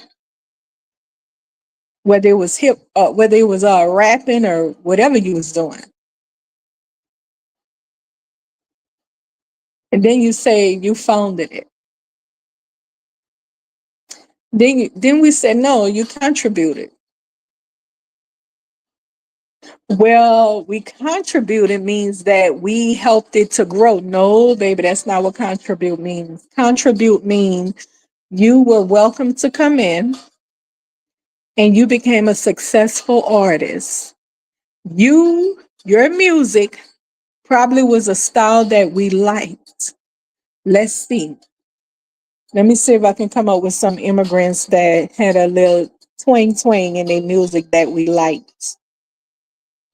Slick Rick, but it's all foundational Black American music. Okay. Um, man, this rap group from way back in the days. Um, Dr. Dre was one of them, and Sugar Cane or something. Anyways, I like that group. They were so fly. Nicole wanna be with me because if you didn't, you wouldn't be next to me. Nicole wanna be with me, something like that, right? That was so fly. So anyway, it was foundational Black Americans creativity and originality and our foundings and things like that that we allow people to come in and take part of and come and grow in our art. We welcome them. And a lot of their descendants want to say that they get the claim hold as founders of these arts because we allow them to come in to contribute. When I say contribute, we allow them to come in and become an artist in our community and support them now in their art form, support them. And so with that being said, they feel like they have rights to claim it as theirs. What? Wait a minute. So if Snoop Dogg would have, he went over there to Jamaica at one point to become a Jamaican artist, right? If he would have excelled to the fullest on some Bob Marley level, become really, really, like really great at the art, and people really, the Jamaicans really supporting him and stuff like that because they really liked his music and all that kind of stuff, even though he wasn't one of them. So later on down the line, you telling me all the foundational Black Americans where he from have the right to claim hold of the reggae genre because you guys allowed one of our people to be an artist and he excelled in it. So now we have rights to your creative arts. Is that what you're saying? Like, how stupid is that? Now we have rights to your creative arts. We get to claim your creative cultural arts as ours. You know that wouldn't be right. Come on now. That's not what contribute means. Contribute means you played a part. It doesn't mean you helped found nothing, establish anything, create anything. You didn't have a part in the creativity of DJing, the creativity of and originality of creating DJing the turntable, rapping, MCing, all that was already founded by foundational Black Americans. You have no right to their cultural creativity and originality. It just allowed you to come in and contribute. Contribute simply means participate. What the hell is wrong with you? You were a participant. Now we're gonna have to take the word contribute back and say participant. Because you out here using that contribute to claim hold of other cultural of people's arts. Their creative originality Their creativity and originality of the arts of rapping and DJing, all that. You want to take claim of that because they allow you to become a participant and they supported you.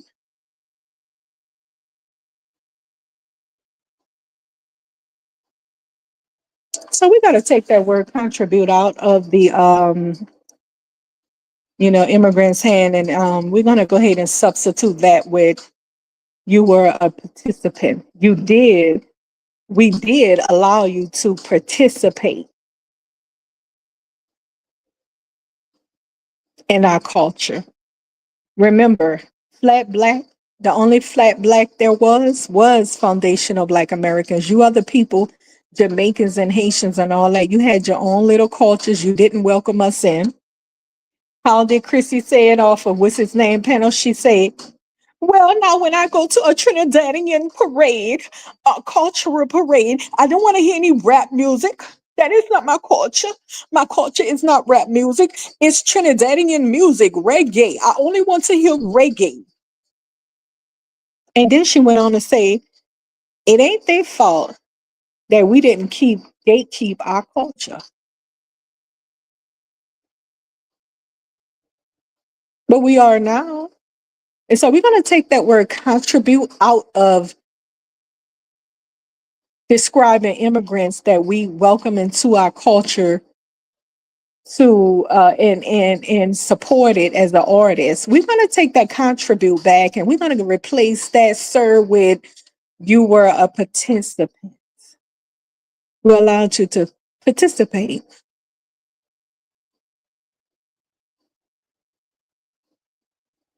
Y'all don't even give homage. I mean, it's sad. It's ridiculous. Same thing with the white tea people. They took over country music, rock and roll, and they want to act like they created this. This is not your cultural, creative originality. This is the foundational Black Americans' creativity and originality.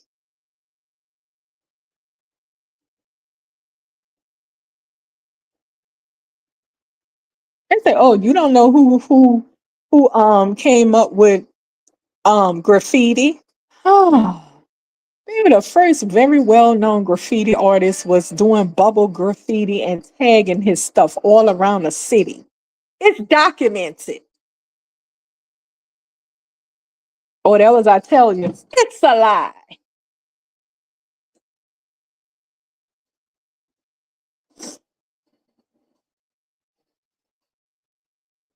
So yeah, let's replace that word contribute with participant. You guys were participants in our culture because we actually welcomed you into the culture to participate. But you didn't really contribute anything to it. It was already established and founded, and it was already known to be the creativity and originality of original arts of foundational Black Americans. You didn't contribute to that at all. You didn't sit on a porch with him and come up with this. So we use the wrong word when we say contribute. We have to say we allowed you to participate, but you didn't contribute nothing. You participated and then tried to steal it for yourself. Somebody else's cultural creativity and originality. That's sad. That's what Africans do. Anyways, moving along from that, moving along, we're going to go into the last topic. The last topic is what? Let's see. Oh, Trump. The Trump immigration sweeps. Woo, honey, honey, it's getting crazy out there. It is. It's a little spooky for me because I'm like, ooh, I don't want to, you know what I'm saying? That martial law thing, girl, that thing gonna put in. We're gonna have curfew. You know how you ever seen a TV show where they got the martial law with, they got you under full control. You gotta have curfews. You can't even do nothing. I mean, that's kind of creepy, scary. Listen, I remember when that corona thing broke out, and I was up north. And listen, let me tell you something. I got the hell up out of there because I watched too many The Walking Dead shows, right? Where When the virus broke out, they would hurry up and try to what they call it, they would try to close off a certain parameter where the people don't come out and spread it more. I was like, oh hell no. When I got the hell up out of there, I bought 1,000 masks and got up out of there. Like, hell no. Listen,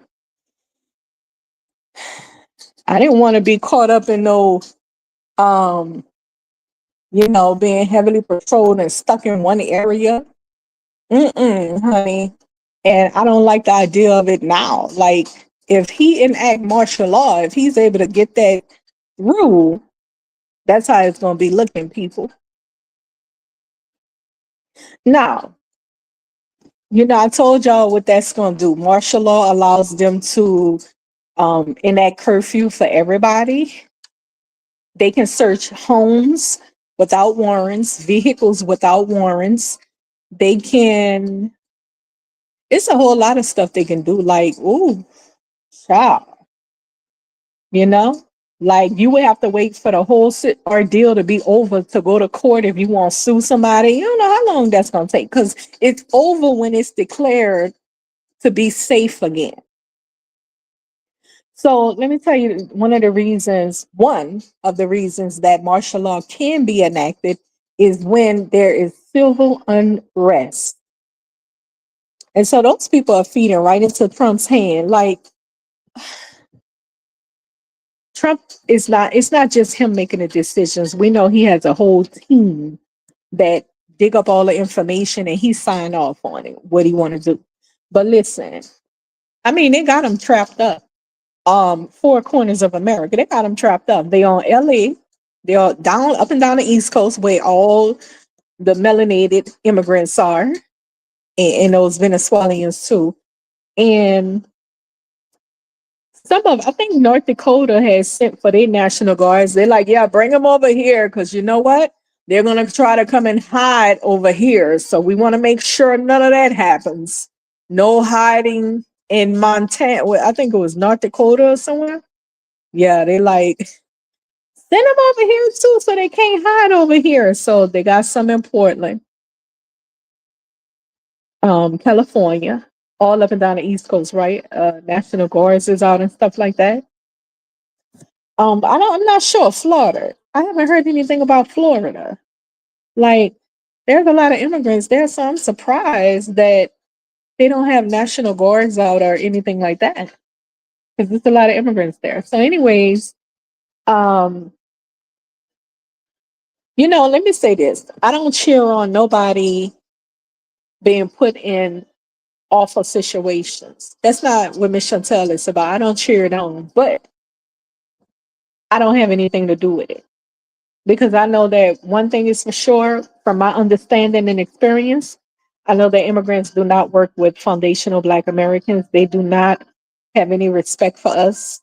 They came here, they were welcome to come here, and when they were welcome to come and get the goodies, they looked down on us. They talked about us bad, said we were lazy. They say, look how look how this country treats you. They treat us better than they treat you. I mean, they were out there with the Karens calling the police. What? I called the police on you, just being nasty for no reason. I mean, they really was down with the white people telling them to just step on us. And that's exactly what they were doing. They participated in it. A lot of these people come from countries where they had slavery before. They participated in slavery, like Mexico and Middle Eastern countries and stuff like that. And they don't have any respect for a lot of them Latin countries. They don't have any respect for um foundational Black Americans. And we saw it, we know your true feelings. Much as you get on the airways trying to be nice and talk to us like we live stupid ass children that don't know who you really are. Are you serious? Baby, we passed that point. You talking to a new breed of foundational Black Americans, a new breed, a new kind. That's why we call foundational Black Americans. It's a new time, baby. We know who you really are and what you're really about. And so concerning myself, I just don't have anything to do with it. I have nothing to do, nothing to say, nothing to do with it. No, I would not be going out doing none of that. No, no, you guys didn't. You know, one time I saw in a video a truck full of illegals going to work somewhere, and a white cop was trying to arrest a black guy, older guy. He was wrestling with a cop. The truck stopped in traffic. One of the illegals jumped off and began to wrestle the black man to the ground to help the cop arrest him. So the cop wanted to fight for this illegal man to stay in the country. And they eventually came back and said, no, you can't stay in the country because you came here illegal. Do you hear this shit? Like, this person who's stuck in the country illegally actually thought that he wasn't doing anything wrong by sneaking in the country, but the black man who stole a pack of cigarettes is the bad guy. Yeah. So, anyways, this is their idea of us, and now we see them being harassed, and they were participating with calling the cops on black people. You know, the white women was out there calling the cops on black people and stuff. The immigrants were participating in that. Yeah, they were participating in that, and now it's their turn. Now we can actually call on them. Now we can get jobs to arrest them and stuff, and now they actually think we gonna come out and support them. Like, what?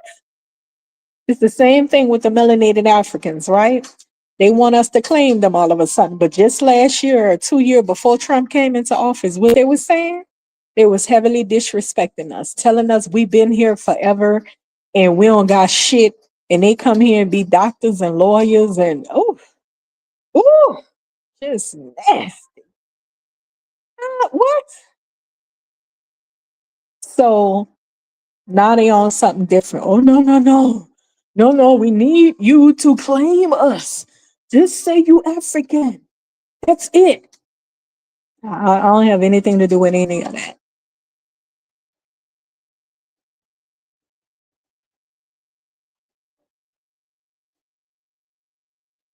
So um they playing into Trump's hand. He has ended TPS for many of them. And I mean, they got them from all four corners. It's like, I don't see, listen, they trying to hide out until the 3 years that Trump got 3 years left in office. And these other immigrant guys say they're trying to hide out for the 3 years. They can't get food stamps, can't work, they can't do anything basically. Wherever they hiding out, they just have to stay hidden for 3 years. And so because they're not coming out, Trump is trying to get all of these laws enacted. Him and his people. They're trying to get all these laws enacted where they can go dig them out wherever they at. Now, as we've been talking about on, a lot of people have been talking about online, they all, mixed about in foundational Black community. And, it's some of those people can look like us, like some Haitians and Caribbeans. They can look like us, especially if they're first, second generation, and third generation of people, and so but I'm glad they're checking. They have records. They can look at everything and track it and be like, you don't have no papers at all? Okay, you out. Oh yeah, you want to say you don't got no papers? You gone. Okay, so once they look at your documents or whatever, they can see your family members. You do know that, right? They can find all the people you connected to from your birth all the way through. Oh yeah, they can find it.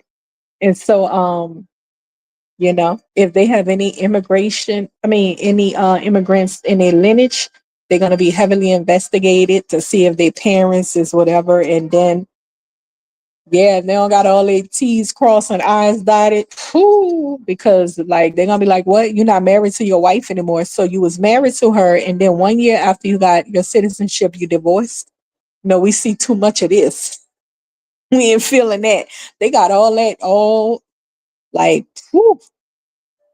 And so it's about to be Like we just now seeing the pot boil.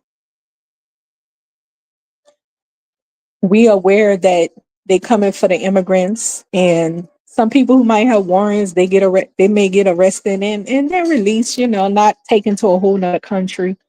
And is this helping foundational Black Americans delineate? Because once they look them up in the system and stuff, they document it in the system as such.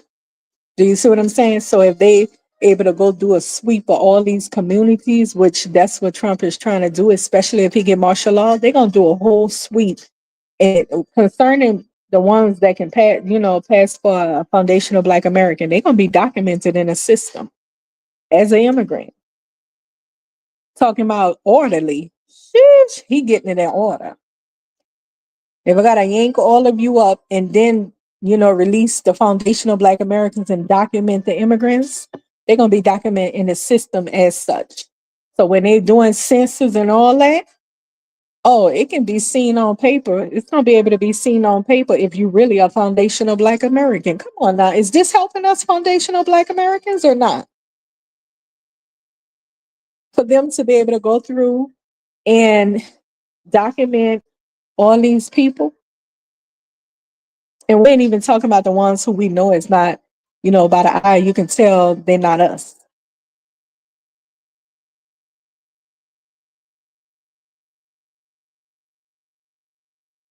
They also checking the records, right? They checking people's, what they call as social media sites.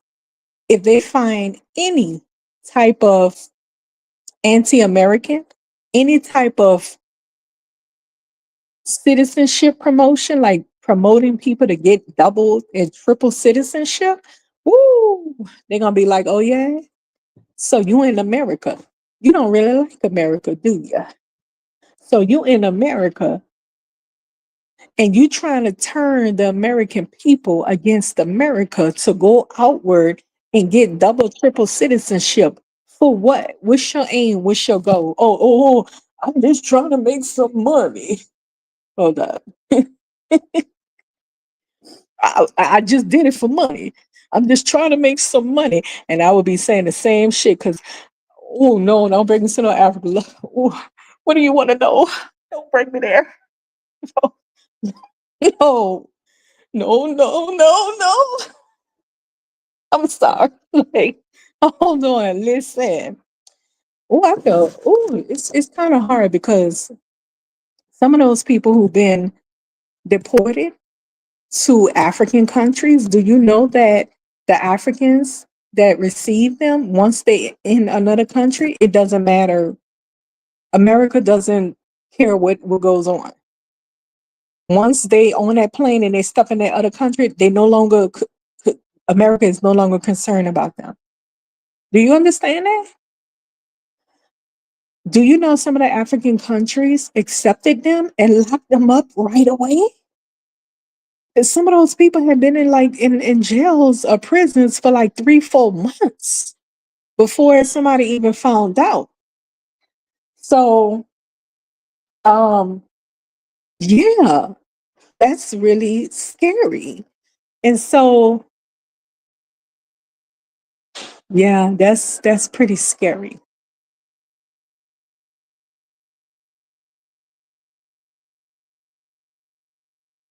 So,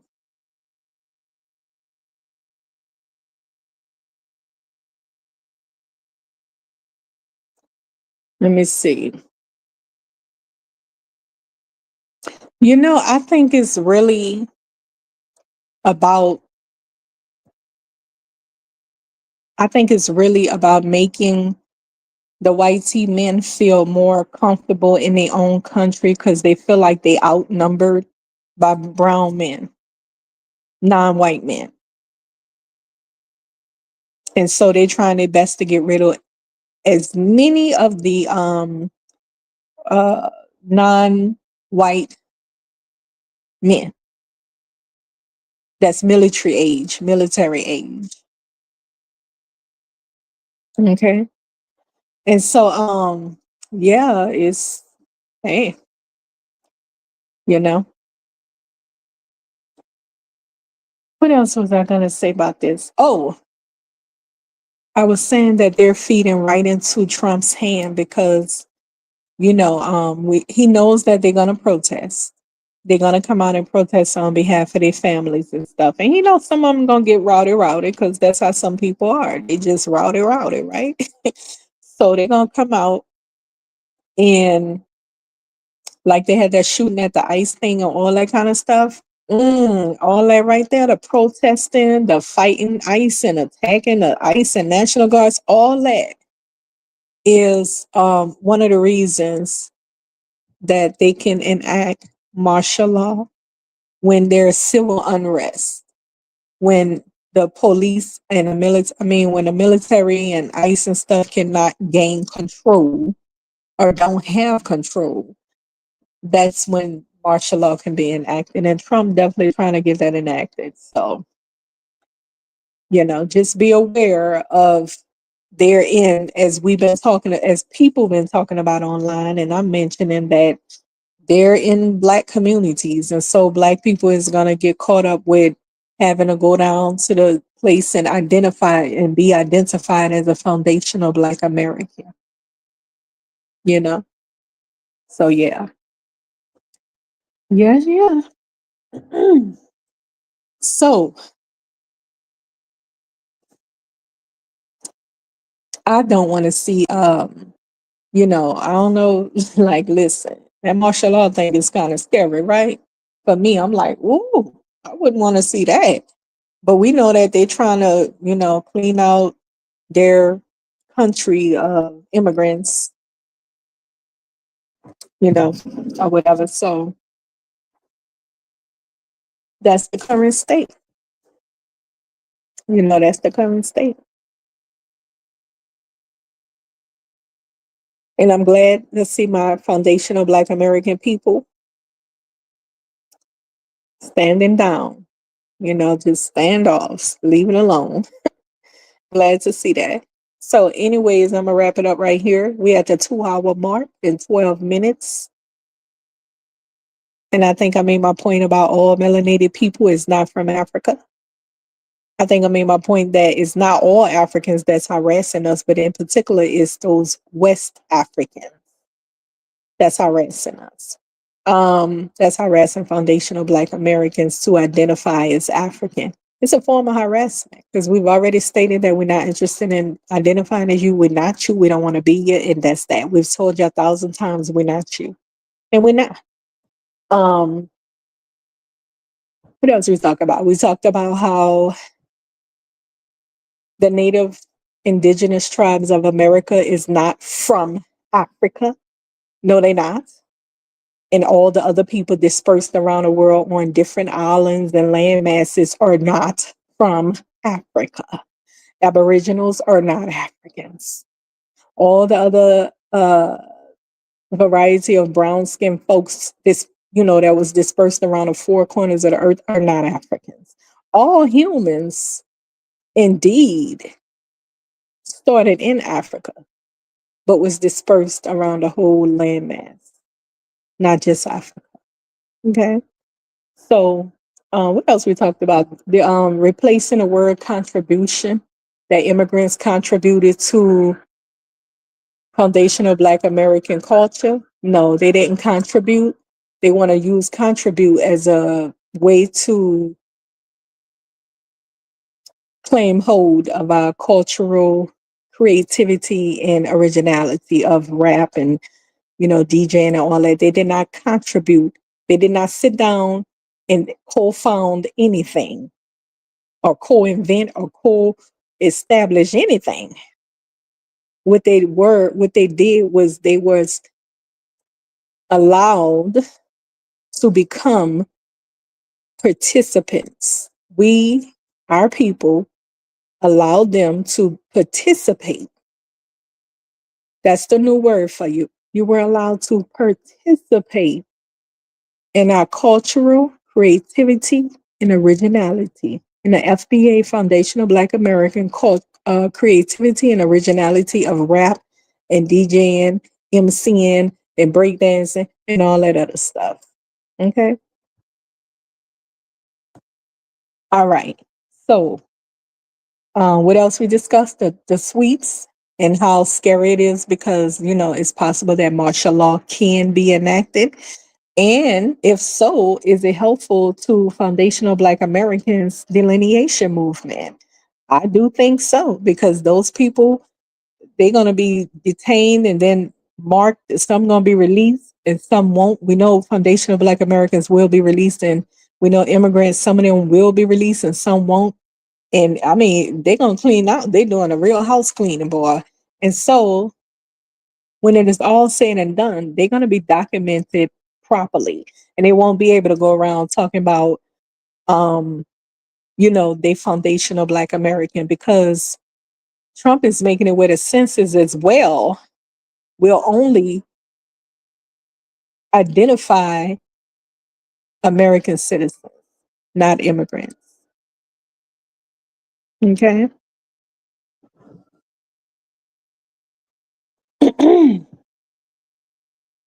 Remember, he has a whole team he's working with. He's not working by himself. Okay. He's busy doing other things. His team is getting it all done and put together. And best believe they be listening to these panels here. Hmm. That's how come they know what's going on.